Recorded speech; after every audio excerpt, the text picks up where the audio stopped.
नमस्कार दोस्तों, आप सभी का स्वागत है देवेंद्र क्लासेस यूट्यूब चैनल में। आज चर्चा करेंगे हम अगले टॉपिक की मॉडर्न हिस्ट्री में। और प्रीवियस टॉपिक यदि आपको पढ़ना है तो आप प्लेलिस्ट में जाकर के पुराने टॉपिक वहां से पढ़ सकते हैं। बिल्कुल 1857 से ये टॉपिक शुरू किया गया है और आज का टॉपिक दांडी सत्याग्रह है ना, या इसे बोलते हैं नमक सत्याग्रह बोलते हैं। और तीन तीन नाम है वैसे इसके, सभी नामों से आता है एग्जाम में। सबने अवज्ञा आंदोलन भी इसको कहा जाता है, दांडी यात्रा भी बोला जाता है, क्योंकि गांधी जी यात्रा पे गए थे कुछ लोगों को साथ लेकर के। ठीक है, कुछ क्या 78 लोगों को मैं अभी बताऊंगा आपको। और नमक सत्याग्रह के नाम से भी जाना जाता है, क्योंकि नमक कर का इसमें विरोध किया गया था महात्मा गांधी जी के द्वारा। इस वजह से इसे इतिहास की किताबों से देखेंगे तो अलग अलग नामों से जाना जाता है ना। अंत तक बने रहेंगे क्लास में, वीडियो में, तो देखेंगे, एक एक करके समझेंगे, बहुत अच्छे से पढ़ेंगे इसे, बिल्कुल कोई पॉइंट छूटेगा नहीं। तो यहां से समझते हैं। सबसे पहले पॉइंट देख लीजिए आप। तो पॉइंट शुरू करेंगे महात्मा गांधी से ही है ना, क्योंकि इस आंदोलन को चलाने वाले, सत्याग्रह को शुरू करने वाले कौन थे? प्रमुख व्यक्ति महात्मा गांधी जी थे। 1930 का ये घटनाक्रम है देश के आजादी के आंदोलन में। तो सबसे पहले समझिए ये आंदोलन क्यों शुरू हुआ, कैसे शुरू हुआ। क्यों और कैसे तो प्रश्न आएगा नहीं, लेकिन आपको समझना है स्टार्टिंग कहां से होती है। तो महात्मा गांधी ने 11 सूत्रीय मांगे, कुछ 11 मांगे रखी थी गांधी जी ने, है ना। किन के सामने रखी थी? अंग्रेजी सरकार के सामने या ब्रिटिश सरकार के सामने? महात्मा गांधी ने 11 सूत्रीय मांगों को उस समय के वायसराय, कौन से समय के? 1930 में जो वायसराय थे भारत के, उस समय के वायसराय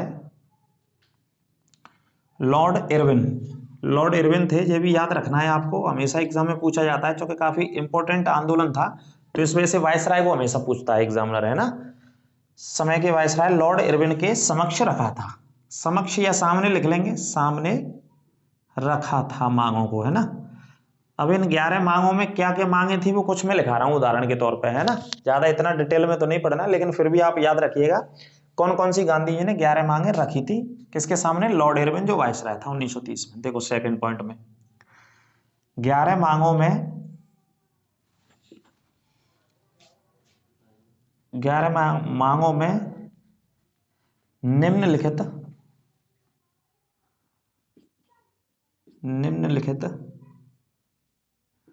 मांगे थी इसमें, है ना। तो देखो 11 मांगों में कुछ निम्नलिखित के नाम में उदाहरण आपको लिख देता हूं, है ना। तो एक तो मैंने आपको बताया नमक वाला ही पॉइंट इंपॉर्टेंट है, इसी वजह से इसे क्या बोलते हैं? नमक सत्याग्रह कहते हैं। ठीक है जी। तो पहला लिख लेंगे, नमक कर को खत्म करने की बात करी गई, खत्म किया जाए, है ना।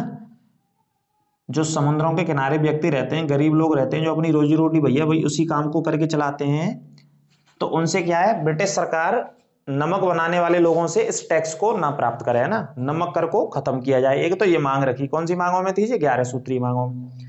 दूसरी मांग देखिए क्या मांग रखी, शराब को पूर्ण प्रतिबंधित किया जाए, पूर्ण रूप से रोका जाए। एक ये भी बात कही गांधी जी ने कि भाई जो शराब बिकती है, कि शराब का जो प्रचलन है उस समय, कौन से समय की बात हो रही है शराब के प्रचलन में? 1930 की घटना बता रहे हो आपको इतिहास की, है ना। लेकिन शराब आज भी प्रचलन में। आज सरकार को सबसे ज्यादा टैक्स मिलता है, उस समय अंग्रेज बेचते थे। ठीक है ना, तो उस समय रुक पाई थी और ना आज रुक रही है। आज की परिस्थिति अलग है, उस समय की अलग थी। तो शराब को रोकने की बात करी गांधी जी ने। और बात करी कैदियों को, जो अंग्रेज पकड़ लेते थे आंदोलन के, हमारे देश के कैदियों को राजनीतिक दर्जा दिया जाए, राजनीतिक दर्जा दिया जाए। जो भी जेलों में बंद होते थे अलग अलग आंदोलनों में, अंग्रेज गिरफ्तार कर लेते थे भारतीय लोगों को, दर्जा दिया जाए। राजनीतिक दर्जा का मतलब है कि उनके साथ विशेष व्यवहार किया जाए, आम कैदी की तरह व्यवहार नहीं किया जाए। राजनीतिक कैदी दर्जा का ये मतलब था इसमें, है ना। अलग से हिसाब से ट्रीट किया जाए उन लोगों को जिनको गिरफ्तार करते हैं। इसके अलावा एक और महत्वपूर्ण मांग बता देता हूं, आप इसी को याद रखना। वैसे नमक कर वाली था, इसी का बेस था नमक सत्याग्रह, है ना। बाकी का तो याद रख लेना आप चाहो तो। एक और मांग थी गांधी जी की कि राजनीतिक व्यक्तियों को या नागरिकों को, आप ऐसे लिख लो, नागरिकों को आत्मरक्षा के लिए लाइसेंस दिया जाए, लाइसेंस दिया जाए। ये ब्रिटिश सरकार के सामने मांग रखी थी, है ना। जैसे इस समय भी सरकार लाइसेंस देती कि नहीं देती, हमारे भारतीय नागरिकों को लाइसेंस दिए जाते हैं, काहे के लिए लाइसेंस दिए जाते हैं? आत्मरक्षा के लिए, अपने सेल्फ डिफेंड के लिए। अगर कोई समस्या किसी भी तरीके की अगर नागरिक को लगता है तो नागरिक लिख करके एप्लीकेशन दे करके अपना लाइसेंस पुलिस के माध्यम से प्राप्त कर सकता है।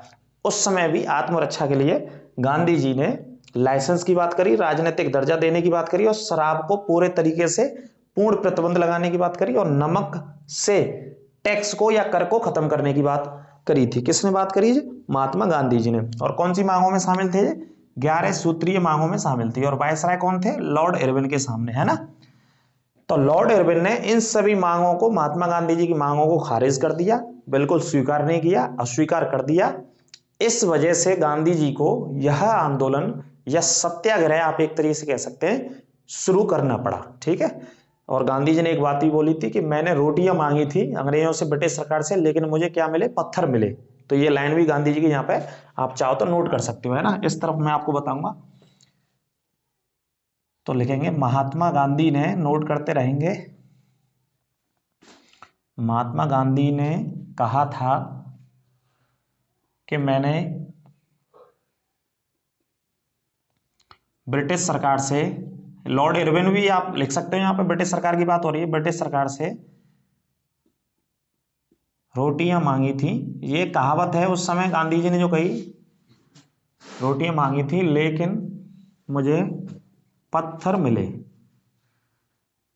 लेकिन मुझे पत्थर मिले, है ना। ये गांधी जी ने बोला था जब उनकी मांगों को अस्वीकार कर दिया लॉर्ड इरविन ने। इसलिए अब एक लाइन और ऐड कर लेंगे, इसलिए अब इंतजार की घड़ियां खत्म हो गई। इंतजार की घड़ी खत्म होती है या घड़ियां खत्म होती हैं। ये गांधी जी ने ये लाइन बोली थी 1930 में। ठीक है जी, खत्म होती हैं। तो इस पॉइंट को आप याद रख लेना कि गांधी जी ने ये वाली लाइन कहां पर और कौन से आंदोलन के समय बोली कि मैंने रोटियां मांगी ब्रिटिश सरकार से, लेकिन ब्रिटिश सरकार के जवाब में मुझे क्या प्राप्त हुए? पत्थर प्राप्त हुए। इस वजह से इंतजार अब खत्म होता है, और अब इसके बाद क्या किया जाएगा? भारत में एक बहुत बड़े स्तर का सत्याग्रह या बहुत बड़े स्तर का एक आंदोलन अब किया जाएगा। ठीक है। और इसी आंदोलन का परिणाम था कौन सा? दांडी सत्याग्रह, नमक सत्याग्रह से हम पढ़ते हैं। ठीक है। अब देखो कुछ इस इंपॉर्टेंट फैक्ट और अगले पॉइंट में इसके विषय में। तो एक डेट आती है यहाँ पे 12 मार्च 1930। शुरू कब हुआ? जैसा कि वर्ष आपको पहले ही बता रखी है मैंने, है ना। 12 मार्च 1930 को महात्मा गांधी जी ने साबरमती आश्रम से यात्रा निकाली है ना। साबरमती आश्रम कहाँ है? अहमदाबाद में। साबरमती आश्रम अहमदाबाद लिख लेना ब्रैकेट में, शहर का नाम भी बहुत जरूरी है। अहमदाबाद से दांडी यात्रा शुरू की थी। कौन सी यात्रा शुरू करी थी? दांडी यात्रा शुरू करी थी, है ना। तो इस यात्रा को लिख लेना, डेट जरूर लिख लेना, अच्छे से छाप लेना। 12 मार्च 1930 की बात है। साबरमती आश्रम है, साबरमती नदी बहती है जो कि राजस्थान से अजमेर से निकलती है, और अहमदाबाद, गांधीनगर, ये दोनों शहर साबरमती नदी के तट पर स्थित है। ठीक है। तो इस पॉइंट को नोट कर लेना। अब ये यात्रा शुरू करी इन्होंने अपने समर्थकों के साथ, और समर्थकों की संख्या थी 78। कितने लोग थे? 78 लोग शामिल थे गांधी जी के साथ। तो साबरमती से चलते हैं पैदल पैदल, और 24 दिन लगते हैं पैदल चलने में, और बहुत सारे हजारों लोग इस दांडी यात्रा में महात्मा गांधी जी के साथ शामिल होते हैं। जैसे जैसे यात्रा आगे बढ़ती है गुजरात के अलग अलग हिस्सों में, तो बहुत सारे लोग गांधी जी के साथ, गांधी जी के मानने वाले जुड़ते हैं अंग्रेजों का विरोध करने के लिए, ब्रिटिश सरकार का विरोध करने के लिए, है ना। जैसे अलग अलग समय पे, अभी हाल ही में रिसेंटली अगर बात करें तो भारत जोड़ो यात्रा चली, तो जैसे जैसे भारत जोड़ो यात्रा चली राहुल गांधी की, तो अलग अलग राज्यों के लोग जुड़ते गए। ऐसे ही उस समय दांडी सत्याग्रह में गांधी जी के साथ भी अलग अलग शहरों से, अलग अलग गांवों से लोग ऐड होते गए, कनेक्ट करते गए इस यात्रा को, है ना। तो शुरू में 78 थे, वैसे हजारों की संख्या इसमें हो गई थी, लेकिन 78 वाला पॉइंट हमेशा पूछा जाता है, तो इस तरफ हटा देते हैं। तो आगे लिखेंगे इसमें पॉइंट को, आप संख्या पूछ लेता है हमेशा, है ना, कि कितने लोग गांधी जी के साथ इस यात्रा को शुरू किए साबरमती आश्रम से। तो 78, है ना, ये पॉइंट याद रखना है। तो देखो अगला पॉइंट लिखेंगे आप, महात्मा गांधी जी के साथ 78 लोगों ने, 78 लोगों ने इस यात्रा को शुरू किया। शुरू किया और लगातार 24 दिन, है ना, लगातार का मतलब बीच बीच में भैया गैप भी लेते थे, है ना, रेस्ट भी करते थे, लगातार नहीं चले। लगातार 24 दिन की यात्रा के बाद,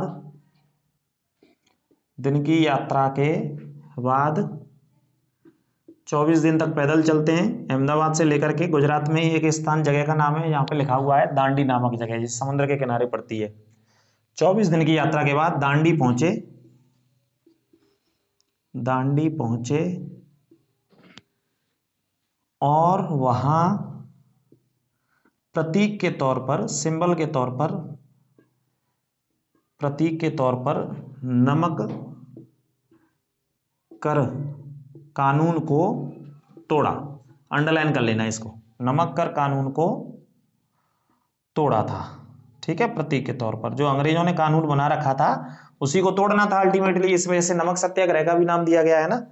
तो ये पॉइंट याद रखना है कि नमक कर कानून को कब तोड़ा, तब तोड़ा था, तब 24 दिन की यात्रा उन्होंने कंप्लीट कर ली पूरी।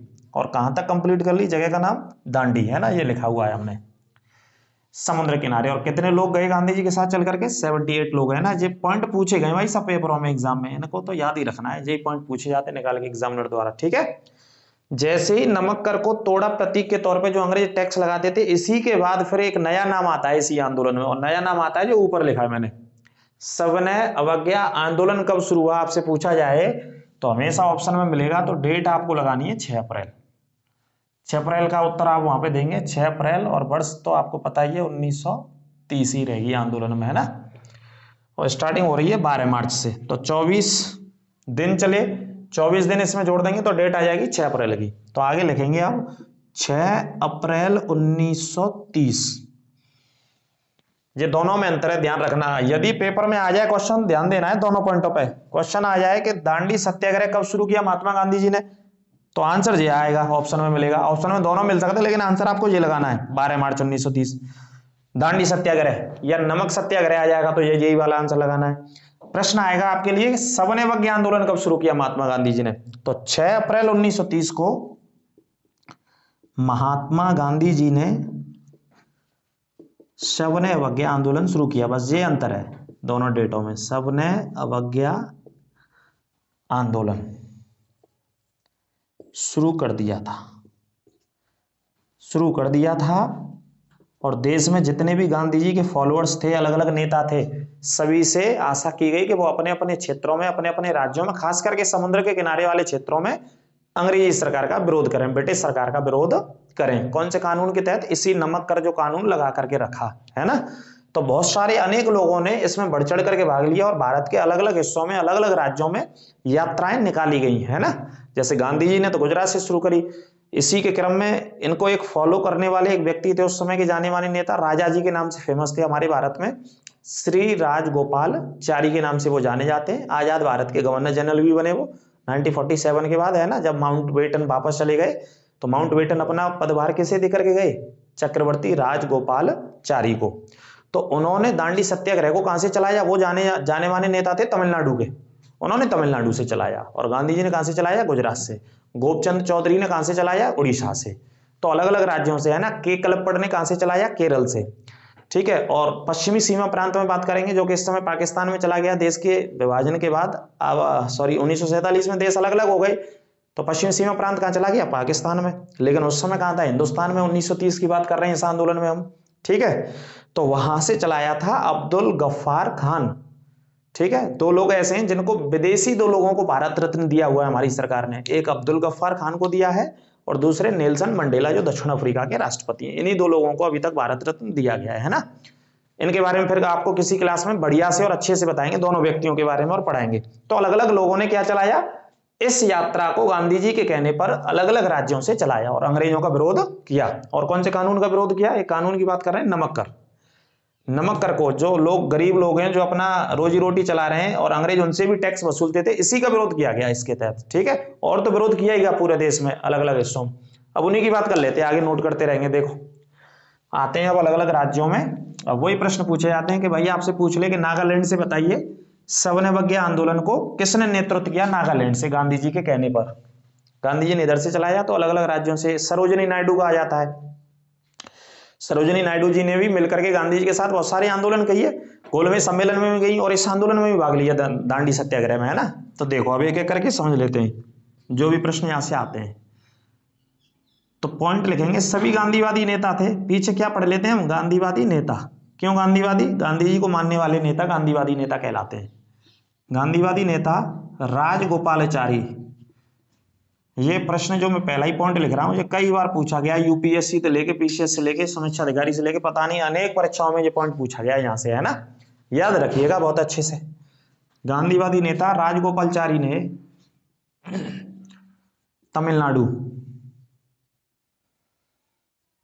तमिलनाडु में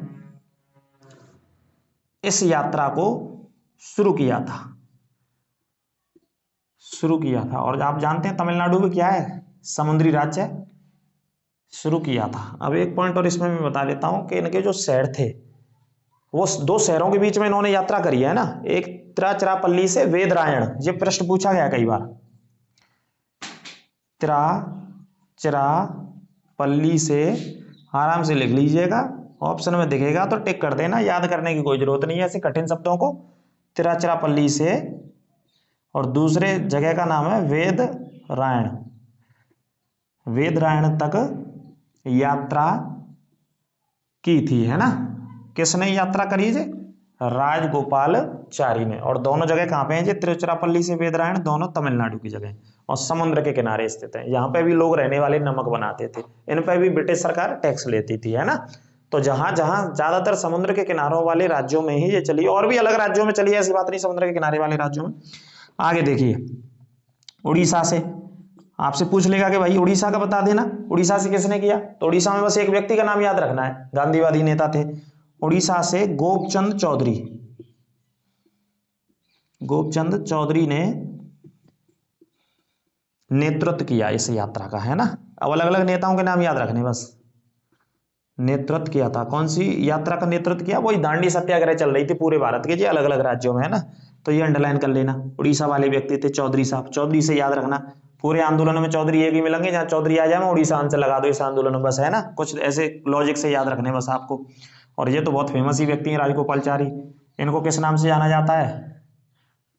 राजा जी के नाम से भारत में ये फेमस थे, भारतीय क्रांतिकारियों के बीच में राजा जी के नाम से जाने जाते थे। अच्छे खासे परिवार से तमिलनाडु से आते थे, है ना। रसूखदार जो परिवार होते हैं शुरू के, उनमें जाने जाते हैं। वैसे इसमें अगर लिखना चाहो तो एक शहर का नाम बता दूं, दे रखा है कटक, और दूसरे एक शहर को लिख रखा है पुरी। ये दोनों शहर आपने सुने होंगे। कटक भी बहुत फेमस है उड़ीसा का, है ना। कौन सी नदी बहती है? महानदी बहती है यहाँ से होकर के। महानदी जिसमें सबसे लंबा बांध स्थित है, हीराकुंड बांध, भारत का नहीं, विश्व का सबसे लंबा बांध है, 25 किलोमीटर की लंबाई है उसकी, अलग अलग टुकड़ों में, है ना। और दूसरा शहर पुरी है, जो भगवान जगन्नाथ अथवा भगवान श्री कृष्ण के लिए, उनकी बहन सुभद्रा के लिए, उनके भाई बलराम के लिए बहुत फेमस है। यहाँ पे तीनों की मूर्तियां हैं और बहुत फेमस मंदिर है, और विश्व प्रसिद्ध यहाँ यात्रा भी निकाली जाती है अगस्त और सितंबर के महीने में, है ना, हर साल भगवान जगन्नाथ की। तो याद रखिएगा, कटक और पुरी दोनों शहरों में किसने नेतृत्व किया? गोपचंद चौधरी ने। और पूरा नाम याद नहीं है तो चौधरी साहब याद रखो, बस इससे आपका काम हो जाएगा, कोई दिक्कत नहीं। अब तीसरा लिख लो, तीसरे में लिख लो आप, केरल का लिख लो। केरल से भी एक नेता थे, केरल में के कलप्पड़ जी नाम के नेता थे, के लिख लेना। के कलप्पड़ ने इस आंदोलन का क्या किया? नेतृत्व किया। ठीक है, बस राज्यों में नेताओं के नाम याद रखने होते हैं, कई बार अगर डिटेल में पूछ लेता है तो। वैसे ये सबसे ज्यादा इंपॉर्टेंट है, जो कई बार रिपीट हुआ, गांधी जी के अलावा अगर प्रश्न पूछा गया तो राजगोपालाचारी वाला, इसे याद रख लेना आप, है ना।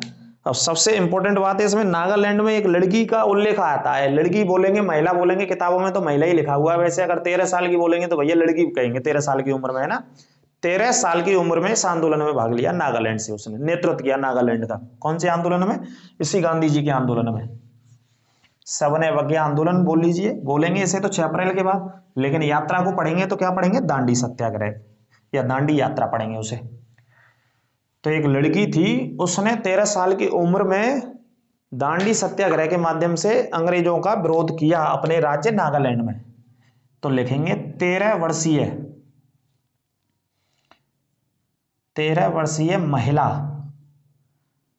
है ना। किताबों में तो महिला ही छपता है भैया, 13 वर्षीय महिला का नाम था यहाँ गार्डिनेल्यू, ये नाम था। 13 वर्षीय महिला गार्डिनेल्यू ने नागालैंड की रहने वाली थी ये, नागालैंड से नमक सत्याग्रह का या दांडी सत्याग्रह का क्या नेतृत्व किया। इसी तरीके के प्रश्नों को पेपर वाला पूछता है जिसमें कोई खास बात हो, कोई खासियत। तो खास बात ये है कि ये 13 साल की थी कुल, है ना। 13 साल में कोई पढ़ना लिखना सीख पाता है ढंग से, अच्छे से का है ना, ABCD को देख पाता है। और ये 13 वर्ष की उम्र में गांधी जी के साथ काम कर रही थी, कहाँ पे, नागालैंड में। तो ये खास बातों को उठाता है एग्जामिनर हमेशा। इसी वजह से जवाहरलाल नेहरू ने इनको रानी की उपाधि से सम्मानित किया, ये भी पॉइंट ऐड कर लेना। 13 वर्ष की उम्र में इन्होंने भाग लिया, तो दूसरा पॉइंट लिखेंगे जेएल नेहरू ने इनकी कम उम्र में अत्यधिक और अधिक क्षमता को देख करके कि इतने बड़े लेवल पे आंदोलन में काम किया इन्होंने, तो जवाहरलाल नेहरू ने इनको काय की उपाधि दे दी, रानी की। जेएल नेहरू ने गार्डिनेल्यू को रानी की उपाधि से, अंडरलाइन कर लेना, रानी की उपाधि से सम्मानित किया। ये पॉइंट भी पूछा गया कई बार। महात्मा गांधी मत लगा देना आप, जवाहरलाल नेहरू लगाना है, आंसर है ना। आंदोलन नेतृत्व किया गांधी जी वाले में, लेकिन रानी की उपाधि से सम्मानित किसने किया, जवाहरलाल नेहरू जी ने सम्मानित किया था, है ना। ये पॉइंट याद रखना। अब इसके अलावा सरोजिनी नायडू का मैं उल्लेख कर रहा था, सबसे भयंकर घटना इस आंदोलन की अगर मैं बताऊं पूरे की, 1930 का जो आंदोलन चला कई महीनों तक चलता रहा, तो सबसे भयंकर घटना थी गुजरात की। ठीक है, अब देखो गुजरात वाली घटना के बारे में बताता हूं मैं। गुजरात के जगह का नाम है गुजरात में दरासना, जो आज भी है। गुजरात के दरासना नामक नमक की फैक्ट्री पर, या नमक की फैक्ट्री थी अंग्रेजों की, नमक की फैक्ट्री पर सरोजिनी नायडू के नेतृत्व में, यहां जो नेतृत्व कर रही थी वो कौन कर रही थी, सरोजिनी नायडू, है ना। नोट कर लेना। जिनके उपलक्ष्य में, जिनके जन्मदिन के उपलक्ष्य में क्या मनाते हैं, राष्ट्रीय महिला दिवस 13 फरवरी को प्रत्येक वर्ष मनाया जाता है। जन्म इनका कहां पे हुआ था, कहां हुआ था सरोजिनी नायडू का जन्म, भूल गए। सरोजिनी नायडू का जन्म हैदराबाद में हुआ था, ठीक है। और उत्तर प्रदेश की संयुक्त प्रांत की पहली महिला राज्यपाल रही 1947 से 1949 तक। 1905 में ये भारत की आजादी के आंदोलन में शामिल होती हैं और गांधी जी के साथ मिलकर के बहुत सारे आंदोलनों में क्या करती हैं, पार्टिसिपेट करती हैं या भाग लेती हैं। उसी क्रम में ये वाला पॉइंट है। तो नमक की फैक्ट्री पर सरोजिनी नायडू ने अपने समर्थकों के साथ, समर्थक मतलब जो आंदोलन में शामिल थे, समर्थकों के साथ क्या बोल दिया, धावा बोल दिया लूटने के लिए, धावा बोल दिया उस नमक को लूटने के और गरीब लोगों को बांटने के लिए, है ना। जगह की कहां की घटना है, दरासना नामक, और जगह कहां पे भैया, गुजरात में, है ना। और गुजरात वही गुजरात जहां पे गांधी जी ने इस यात्रा को शुरू किया, जिसका एक अन्य जगह थी, चूंकि अंग्रेज ले लेते थे वहां से और अपनी एक फैक्ट्री बना दी जिससे व्यापार करते थे, पैसे कमाते थे। तो सरोजिनी नायडू के नेतृत्व में इसी पे हमला कर दिया गया अपने समर्थकों को इकट्ठा करके, है ना। तो घटना ये थी जहां पे कि फिर ब्रिटिश सरकार वहां बंदूकें लेकर के पहुंचते हैं और लोहे की मोटी मोटी लाठियां लेकर के। तो जो भारतीय लोग थे सरोजिनी नायडू के नेतृत्व में, वो निहत्थे थे, उनके हाथों में कुछ नहीं था। तो उन्होंने यहाँ पे कई 100 समर्थकों की पीट पीट करके हत्या कर दी गई थी, ठीक है। जैसे जलियांवाला बाग हत्याकांड हमने आपको पढ़ाया, तो जलियांवाला बाग हत्याकांड में तो गोली का आदेश दिया जनरल डायर ने, तो गोलियों से मरवा दे बहुत सारे भारतीय लोग, है ना, अमृतसर के अंदर। लेकिन यहाँ पे क्या हुआ, यहाँ गोली नहीं चलाई, यहाँ लोहे की मोटी लाठियों से ही इनको पीटा गया। और पीट करके सरोजिनी नायडू के जितने समर्थक थे, बहुत बड़ी संख्या में लोगों को मौत के घाट उतार दिया गया। इस वजह से यह घटना सबसे ज्यादा प्रचलित उस समय के आंदोलन में हो गई, कौन से में, 1930 वाले में। सरोजिनी नायडू के नेतृत्व में यह हमला वहां पर बोला गया था, है ना।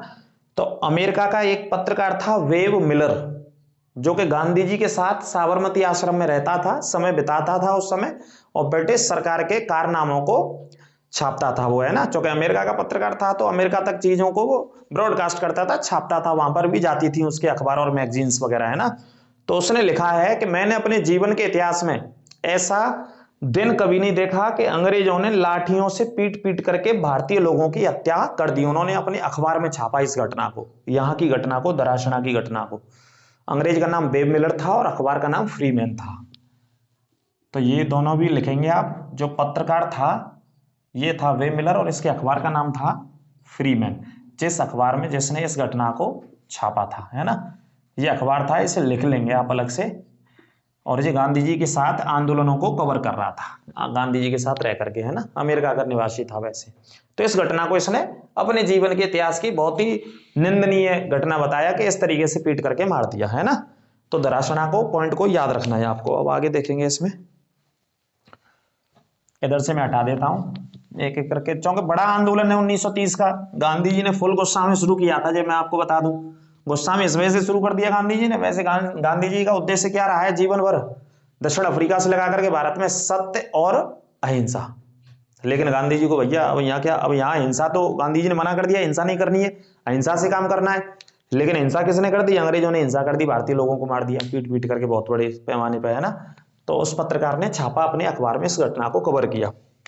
आगे देखो, अब इसके अलावा उत्तर पश्चिमी सीमा प्रांत की बात कर लेते हैं अब, है ना। इस इलाके में भी आंदोलन चलाया गया, उत्तर पश्चिमी सीमा प्रांत। उत्तर पश्चिमी सीमा प्रांत में अब्दुल गफ्फार खान ने खुदाई खिदमतगार, एक संगठन बनाया इन्होंने, खुदाई खिदमतगार नामक संगठन के माध्यम से यह आंदोलन आगे बढ़ाया। यह आंदोलन बढ़ाया आगे, है ना, यह नेतृत्व किया। गांधीवादी नेता थे, गांधी जी को मानते थे। नाम था अब्दुल गफ्फार खान। इनको भारत रत्न भी भारत सरकार ने बाद में दिया, 1987 में दिया मेरे ख्याल से, शायद 86 या 87 की बात है। इनको भारत रत्न दिया गया, है ना। क्योंकि बाद में ये कहाँ चले गए थे? पाकिस्तान ही चले गए थे, लेकिन उस समय तो भारत का हिस्सा था। तो संगठन का नाम क्या था इनका? खुदाई खिदमतगार। इसी संगठन को किस नाम से जाना जाता था? लाल कुर्ती। ये भी लिख लेना ब्रैकेट में, लाल कुर्ती के नाम से इस संगठन को जाना जाता था। ठीक है, दोनों नामों से, खुदाई खिदमतगार और लाल कुर्ती। किसने स्थापना करी? अब्दुल गफ्फार खान ने। नेतृत्व कहां से किया? उत्तर पश्चिमी सीमा प्रांत, जो कि इस समय काय का हिस्सा है? पाकिस्तान का हिस्सा है इस समय, है ना। इसी राज्य से होकर के सबसे ज्यादा जो भारत में आक्रमणकारी आए वो यहीं से आते थे, यहीं से प्रवेश करते थे, है ना। चाहे मोहम्मद बिन कासिम की बात करूं, चाहे महमूद गजनवी की बात करूं, है ना, चाहे मोहम्मद गौरी की बात करूं, कुतुबुद्दीन ऐबक की बात करूं, इल्तुतमिश की बात करूं, जितने भी आए इंडिया में वो सब कहां से आए? उत्तर पश्चिमी सीमा प्रांत। यही राज्य था, आने का भौगोलिक स्थिति यही मिलती जुलती थी भारत से। तो यहां से इन्होंने नेतृत्व किया इस संगठन के माध्यम से। अब आगे लिख लीजिए, मणिपुर में तो आम लोगों ने भाग लिया, वैसे मणिपुर का भी उल्लेख है। मणिपुर से आम लोगों ने नेतृत्व किया, है ना। कुल मिला के आपको राज्यों को ही ध्यान रखना है कि कौन कौन से राज्यों में कौन कौन से लोगों ने नेतृत्व किया। यहाँ आम लोगों ने बढ़ चढ़ करके भाग लिया इस आंदोलन में। कौन से में? दांडी सत्याग्रह में, है ना। इसी समय बच्चों के लिए वानर सेना बनाई गई और लड़कियों के लिए मंजरी सेना बनाई गई। ठीक है, ये भी दोनों पॉइंट याद रखने। वानर सेना तो तुम्हें पता है, वानर सेना तो काम कर ही रही है हमारे, कब से काम कर रही है वानर सेना? कौन से काल से? त्रेता युग से, द्वापर से? त्रेता से। त्रेता में भगवान राम का अयोध्या में जन्म होता है, तब से लेकर के काम चल रहा है। ठीक है, हनुमान जी के नेतृत्व में वानर सेना क्या बनाती है? पुल बनाती है। कहां बनाती है पुल? हिंद महासागर पर बनाती है, श्रीलंका को जोड़ने के लिए, जब सीता जी को लेने जाते हैं श्रीलंका में। आज उसी का क्या हिस्सा है? रामेश्वरम पढ़ते हैं, वहां पे धनुषकोटी पढ़ते हैं जो अंतिम स्थान है, पाक जल संधि पढ़ते हैं, और एक मन्नार की खाड़ी पढ़ते हैं। वहां पे ये दोनों कनेक्ट करती हैं, खाड़ियां, है ना, श्रीलंका को कनेक्ट करते हैं। तो देखिए आप, मणिपुर में आम लोगों ने भाग लिया, तो इसी समय क्या बनाया गया? लड़कियों के लिए कौन सा बता रहा था मैं? मंजरी सेना, है ना, लड़कियों को भी शामिल किया गया। लड़कियों के लिए मंजरी सेना का गठन किया गया। अंग्रेजों से लोहा लेने के लिए, लड़ने के लिए मंजरी सेना का गठन किया गया, है ना। इसी आंदोलन के समय की घटना है। और लड़कों के लिए, बच्चों के लिए, लड़कों के लिए, बच्चों का शब्द इस्तेमाल नहीं करेंगे, लड़कों के लिए वानर सेना, है ना। वो वानर सेना का ही काम बढ़िया करते हैं, तो इस वजह से वानर सेना बना दी इस आंदोलन में भी कि तुम वानर सेना में शामिल हो जाओ और अंग्रेजों से समय समय पर अलग अलग राज्यों में, अलग अलग शहरों में जहां भी आवश्यकता लगेगी वहां ये दोनों काम करेंगे। लड़कियों को भी शामिल होना है और लड़कों को भी शामिल होना है अलग अलग आंदोलनों में, है ना। लेकिन इनका गठन कब किया गया? इस आंदोलन के समय 1930 में। ध्यान रखना, दांडी सत्याग्रह से भी पूछा गया है, नमक सत्याग्रह से भी पूछा गया, सवर्ण आंदोलन से भी पूछा गया। जब जब सवर्ण आंदोलन आएगा, अगर डेट देगा तो डेट 6 अप्रैल ही लगानी है आपको। और डेट वैसे पूछता नहीं है, मैं आपको बता दूं, वनडे एग्जाम में वो हमेशा साल पूछ लेता है, वर्ष पूछ लेता है, तो वर्ष का ही आपको उत्तर देना है। ये पॉइंट आपको याद रखना है, ठीक है। आगे लिखो, आगे क्या लिखेंगे, इसमें क्या रह गया, इसे मैं हटा देता हूं, इसे इधर से हटा देते हैं। एक दो पॉइंट और देखते हैं इसमें। यह आंदोलन की फिर समाप्ति हो गई, और समाप्ति होने के बाद क्या हुआ, गांधी जी को गिरफ्तार कर लिया गया और गिरफ्तार करके जेल में डाल दिया गया। तो देखो, उत्तर पश्चिमी सीमा प्रांत के लोगों ने, सीमा प्रांत के लोगों ने